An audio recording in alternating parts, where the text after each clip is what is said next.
Hi friends, welcome to Jesus kitchen. Chicken ஃப்ரையை இந்த மெத்தடில் ஒரு முறை ட்ரை பண்ணுங்க. சும்மாவே எடுத்து சாப்பிட்டுருவாங்க. அந்த அளவுக்கு செம்ம டேஸ்ட்டாக இருக்குங்க. சூடான சாதம் சப்பாத்திக்கெல்லாம் சாப்பிட்றதுக்கு அருமையாக இருக்கும். வாங்க எப்படி செய்யலான்னு பார்க்கலாம். ஃபஸ்ட்டு கடாய் அடுப்பில் வச்சுட்டு இது கூட 2 டேபிள் ஸ்பூன் அளவுக்கு மல்லி விதைகளை சேர்த்துக்கோங்க. அரை ஸ்பூன் சீரகம், அரை ஸ்பூன் சோம்பு, அரை ஸ்பூன் மிளகு சேர்த்துக்கோங்க. இது கூட காரத்துக்காக 3 காய்ந்த மிளகாய் சேர்த்துக்கோங்க. கலருக்காக 2 காஷ்மீரி மிளகாய் சேர்த்துக்கோங்க.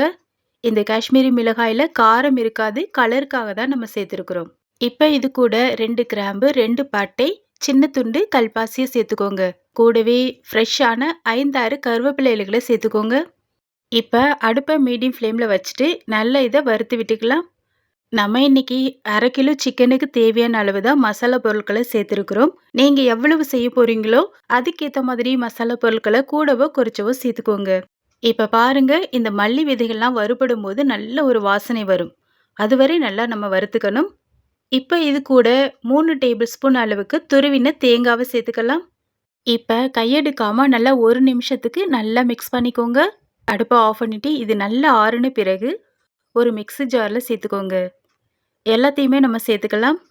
இப்போ இது கூட கொஞ்சம் கூட தண்ணி ஊற்றாமல் ஃபஸ்ட்டு நம்ம நல்லா கொரப்பாக அரைச்சிக்கணும். அப்போ தான் இந்த மல்லி மிளகு சீரகம்லாம் நல்லா அரைப்படும்.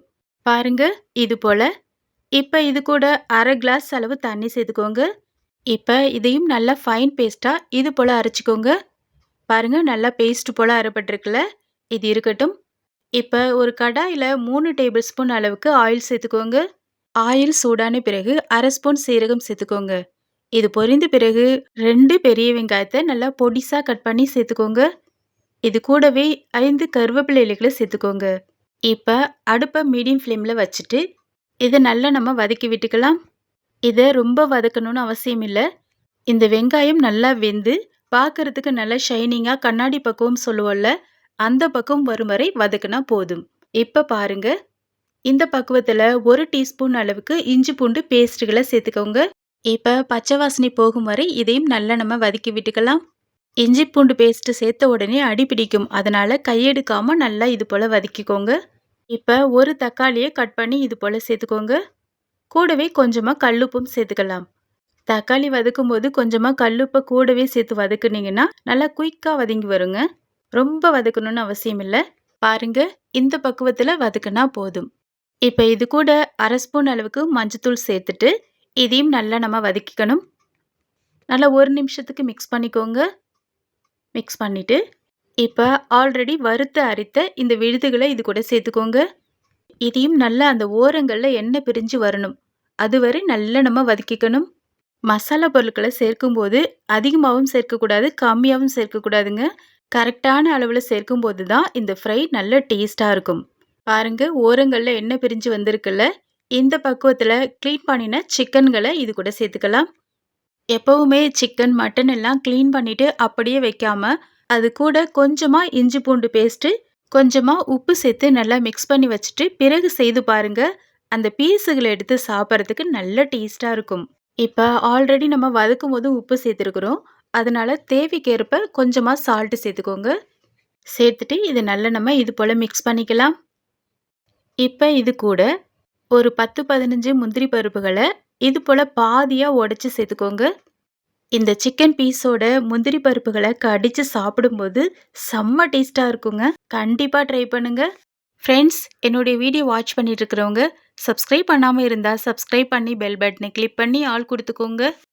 இப்போ இதை நல்லா இது போல் மிக்ஸ் பண்ணிவிட்டு இதை அப்படியே மூடி போட்டு இந்த மசாலா கூட நல்லா ஒரு 3 நிமிஷத்துக்கு வேக வச்சுக்கலாம். இப்போ 3 நிமிஷத்துக்கு பிறகு ஓப்பன் பண்ணிவிட்டு மறுபடியும் இதை நல்லா இது போல் மிக்ஸ் பண்ணிக்கோங்க. இது போல் மசாலாவிலே இந்த சிக்கன் வேகும்போது சாப்பிட்றதுக்கு ரொம்ப டேஸ்ட்டாக இருக்குங்க. இப்போ இது கூட 1 கிளாஸ் அளவுக்கு இந்த சிக்கன் வேகிற அளவுக்கு தண்ணி சேர்த்தா போதும். தண்ணியை அதிகமாக சேர்க்க வேணாம். இப்போ இதை அப்படியே ஜென்டலாக இது போல் மிக்ஸ் பண்ணிக்கோங்க. ரொம்ப போட்டு கலக்க வேணாம். மறுபடியும் இதை மூடி போட்டு நல்லா நம்ம வேக வச்சுக்கலாம். இப்போ ஓப்பன் பண்ணி பார்க்கலாங்க. எப்போவுமே ஃப்ரெஷ்ஷாக அரைத்து வைத்த மசாலாவுக்கு நல்ல மணமும் இருக்கும், சாப்பிட்றதுக்கும் நல்ல ருசியாக இருக்குங்க. இப்போ இதில் கொஞ்சமாக தண்ணி இருக்கிற மாதிரி இருக்குல்ல, அதனால் இதை மூடி போடாமல் ஓப்பன்லேயே ஒரு 2 நிமிஷத்துக்கு விட்டுருங்க. அப்ப எக்ஸ்ட்ராஸ் இருக்கிற தண்ணியெல்லாம் நல்லா அப்சர்வ் பண்ணி, நல்லா இந்த சிக்கன் ஃப்ரையா நமக்கு கிடைக்கும். இந்த பக்குவத்துல அடுப்ப ஆஃப் பண்ணி விட்டுருங்க. இது இன்னமுமே நல்லா திக்கா கிடைக்குங்க. விருப்பப்பட்டா இந்த பக்குவத்துல கொஞ்சமா கொத்தமல்லி இலைகள லைட்டா தூவி விட்டுக்கோங்க.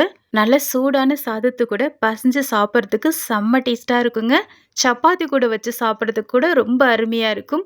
கண்டிப்பா ட்ரை பண்ணி பாருங்க. இது போல இன்னும் நெறைய வீடியோக்கள் போஸ்ட் பண்ணியிருக்கிறேன். டிஸ்கிரிப்ஷன் பாக்ஸ்ல லிங்க் குடுக்குறேன். செக் பண்ணி பாருங்க. வீடியோவ பார்த்துட்டு இருக்கிறவங்க சப்ஸ்கிரைப் பண்ணாம இருந்தா சப்ஸ்கிரைப் பண்ணி பெல் பட்டனை கிளிக் பண்ணி ஆல் குடுத்துக்கோங்க. Okay friends, thank you. Next வீடியோல பார்க்கலாம். பாய்.